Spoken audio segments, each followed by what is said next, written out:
വളരെ പ്രധാനപ്പെട്ട ഒരു പെൻഷൻ അറിയിപ്പിലേക്ക് സ്വാഗതം. സംസ്ഥാനത്തെ സാമൂഹ്യ സുരക്ഷാ പെൻഷൻ ഗുണഭോക്താക്കൾക്കും ഇതോടൊപ്പം തന്നെ ക്ഷേമനിധി പെൻഷനുകൾ വാങ്ങുന്നവർക്കും വളരെ ആശ്വാസകരമായ ഒരു അറിയിപ്പാണ് സംസ്ഥാന സർക്കാരിന്റെ ഭാഗത്തു നിന്നും പുറത്തു വന്നിരിക്കുന്നത്. നിലവിൽ ഫെബ്രുവരി മാസം 3 വിതരണം അവസാനിക്കുന്ന രീതിയിലാണ് സംസ്ഥാനത്തെ സാമൂഹ്യ സുരക്ഷാ പെൻഷൻ ജനുവരി മാസത്തിലെ തനത് പെൻഷനും 4 ഗഡു കുടിശ്ശികയിൽ 1 ഗഡു കൂടി സംസ്ഥാന സർക്കാർ വിതരണം ആരംഭിച്ചിരിക്കുന്നത്. തിങ്കളാഴ്ച മുതൽ സംസ്ഥാനത്ത് സാമൂഹ്യ സുരക്ഷാ പെൻഷൻ വിതരണം സജീവമാക്കിയപ്പോൾ ആദ്യഘട്ടത്തിൽ 1600 രൂപ മാത്രം എത്തിച്ചേർന്ന ഗുണഭോക്താക്കൾക്ക് ഇന്നലെ മുതൽ 1600 കൂടി എത്തിച്ചേർന്നു തുടങ്ങി.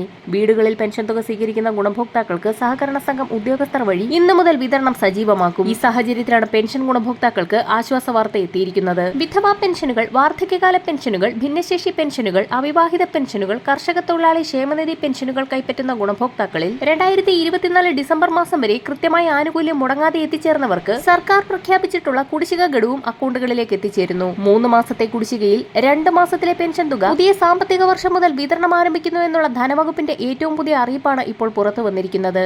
2 ഗഡു കൂടി അനുവദിക്കുമ്പോൾ 3200 രൂപ വീതം ഗുണഭോക്താക്കൾക്ക് എത്തിച്ചേരും. തുക വിതരണം 2 ഘട്ടങ്ങളിലായാണോ ആരംഭിക്കുന്നത് എന്നുള്ള കാര്യത്തിൽ സംസ്ഥാന സർക്കാർ വൈകാതെ തന്നെ വ്യക്തത വരുത്തും. ഇതോടൊപ്പം തന്നെ വരാൻ പോകുന്ന തെരഞ്ഞെടുപ്പുകൾ മുൻപിൽ കണ്ടുകൊണ്ട് ക്ഷേമ പെൻഷൻ തുകയിൽ 100 രൂപ മുതൽ 200 രൂപയുടെ വരെ വർധനവുണ്ടായേക്കുമെന്നുള്ള സൂചനകൾ നേരത്തെ പുറത്തു വന്നിരുന്നു.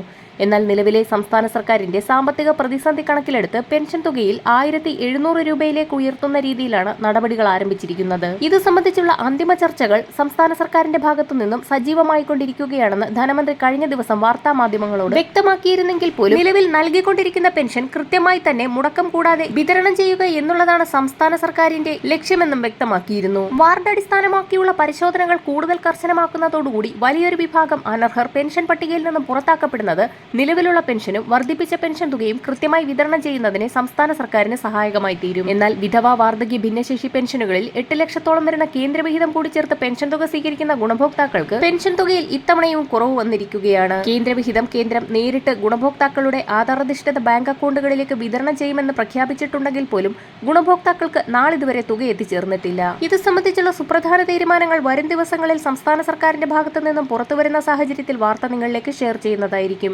എല്ലാവിധ പെൻഷൻ അറിയിപ്പുകൾക്കുമായി ചാനൽ സബ്സ്ക്രൈബ് ചെയ്യാൻ മറക്കാതിരിക്കുക.